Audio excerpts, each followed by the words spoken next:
नमस्ते दोस्तों, हमारे चैनल में आप सभी का स्वागत है। मैं आज आपको पीपल देव की कहानी सुनाने जा रही हूँ।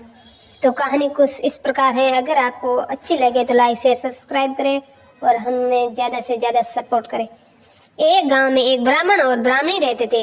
ब्राह्मण देव नियम से पीपल देव की पूजा करते और जल चढ़ाता। वो बिना पूजा किए वो खाना भी नहीं खाते थे। जब भी पूजा करते पीपल के पेड़ से आवाज आती, मैं देऊं तू मांग, मैं देऊं तू मांग। ब्राह्मण देवता आवाज सुनकर घबरा जाते कि आवाज कहाँ से आ रही है। घर जाकर वो इसी सोच में खोए रहते। एक दिन ब्राह्मणी ने उनसे इस दुख का कारण पूछा और बोली, ये कौन सी बात है जो आपको खाई जा रही है? मैं तो अच्छा खाना बनाती हूँ, फिर भी आपका शरीर कमजोर होता जा रहा है।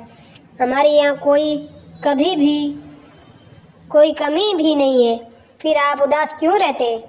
बार बार पूछने पर ब्राह्मण ने कहा, जब भी मैं पीपल की पूजा करता हूँ तो वहाँ से आवाज आती है, मैं देव तू मांग। ब्राह्मणी ने कहा, पीपल के पेड़ पर ब्रह्मा विष्णु और महेश तीनों देवों का वास होता है।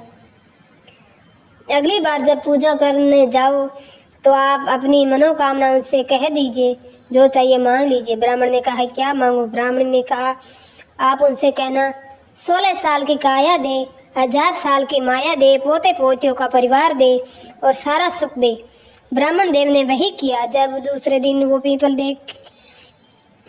देव की पूजा करने गए तो पीपल से वही आवाज आई, मैं देऊं तू मांग। तब ब्राह्मण ने कहा, 16 साल की काया दे, 1000 साल की माया दे, पोते पोतियों का परिवार दे और सारा सुख दे। देवताओं ने सोचा, ब्राह्मण देखने में तो सीधा साधा लगता है, पर उसने तो सारा सुख मांग लिया। देव ने ब्राह्मण से कहा, जो सब तुमने मांगा वो सब मिल जाएगा। फिर ब्राह्मण देव पूजा करके घर को चल दिए। वो रास्ते में इस सोच में मगन थे कि मैंने तो पीपल देव से इतना कुछ मांगा, पर उन्होंने तो कुछ नहीं दिया। इसी सोच में वो घर से आगे निकल गए। ब्राह्मणी ने पीछे से आवाज दी, आप अपने घर को वो भूल गए क्या? तब ब्राह्मण देव ने पीछे मुड़कर देखा और बोले, यहाँ तो हमारा झोपड़ा था, यह महल कहाँ से आ गया? ब्राह्मणी ने कहा, मैंने आपसे कहा था कि पीपल देव पर देवों का वास होता है। आपने मांगा और उन्होंने सब कुछ दे दिया। ब्राह्मण ने कहा, नहीं, पीपल देव ने तो हमें कुछ नहीं दिया, मैं तो खाली हाथ आया हूँ। ब्राह्मणी बोली, पीपल देव ने हमें सब कुछ दे दिया, आप अंदर तो चलिए। ब्राह्मण देव जब अंदर आए तो देखा वहाँ उनके पोते पोतियाँ खेल रहे थे।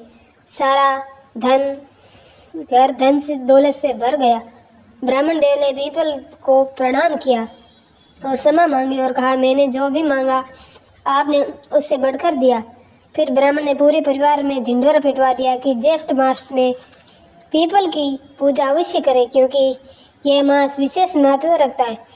इसके बाद ब्राह्मण और ब्राह्मणी सुखपूर्वक रहने लगे और नियम से पीपल देव की पूजा करते रहे। पीपल देव आपने जैसे ब्राह्मण देव पर कृपा की, वैसे ही सब पर कृपा करते रहना।